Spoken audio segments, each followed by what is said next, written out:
গাজনে প্রত্যেকটা ঠাকুরকে ফল দেওয়ার নিয়ম আশা করি সব জায়গাতেই আছে।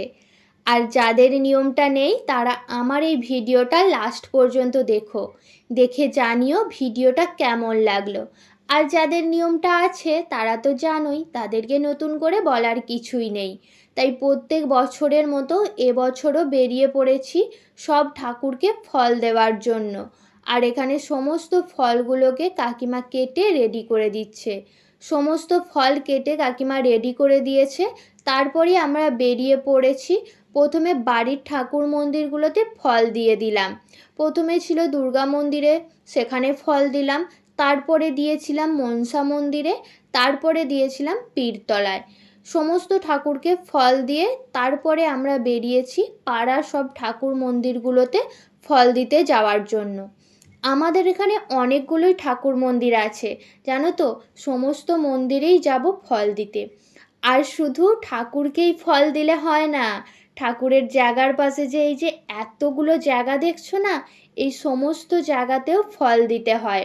তাই অনেক করেই ফল নিয়ে যেতে হয়। তোমাদের ওখানে কি এইরকমটা হয়? যদি হয় অবশ্যই কমেন্টে জানিও। আগে জানো তো, আমরা অনেক সবাই মিলে ফল দিতে যেতাম হই হই করে, কিন্তু এখন আর কেউ নেই, তাই আমরা সব বোনেরা মিলেই বেরোই। আর এবারের সঙ্গে ছিল একটা কাকিমাই আমাদের এখন সঙ্গী। তারপরে একটা কালী মন্দিরে ফল দিয়ে আমরা চলে গিয়েছিলাম পঞ্চাননের মন্দির। এখানেই হয় গাজনটা। শুধু যে এখানেই গাজন হয় সেটা বলবো না, আমাদের পাড়ার গাজন হয় কিন্তু অন্য আরেক জায়গায়। সেখানটা একটু দূরে হওয়ায় সেখানে আর যাওয়া হয় না ততটা। এখানেই আসা হয়, কারণ এখানে একটা দিদির বাড়ি আছে, নিমন্ত্রণ থাকে প্রত্যেক বছরই, তাই এখানেই আসা হয়। তোমরা তো পঞ্চানন বাবাকে দেখলেই, দেখে কিন্তু হর হর মহাদেব লিখতে একদম ভুলো না। কমেন্টে তাড়াতাড়ি লিখে ফেলে হর হর মহাদেব। তারপরে সমস্ত মন্দিরে ফল দিয়ে এসে এই একটাই মন্দির ছিল শেষে, সেই কালী মন্দিরে ফল দিয়ে আমরা এবারে বাড়ি চলে গেছিলাম।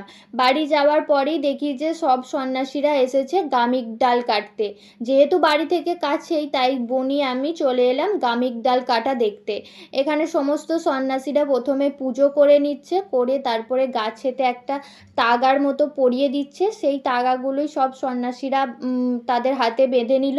তারপরে পুষ্পাঞ্জলি দিয়ে আর একটা গামিক গাছের ডাল কেটে দিচ্ছে, মানে যাদের বাড়ির পাশে গাছটা হয়েছে তারাই কেটে দেয়, তারাই কেটে দিচ্ছে। তারপরে সমস্ত সন্ন্যাসীরা সেই গামিক ডালটাকে নিয়ে মন্দিরের দিকে চলে গেল। তারপরেও আমরা ফল নিয়ে বাড়ি চলে এলাম। ভিডিওটা কেমন লাগলো কমেন্টে জানিও। টাটা।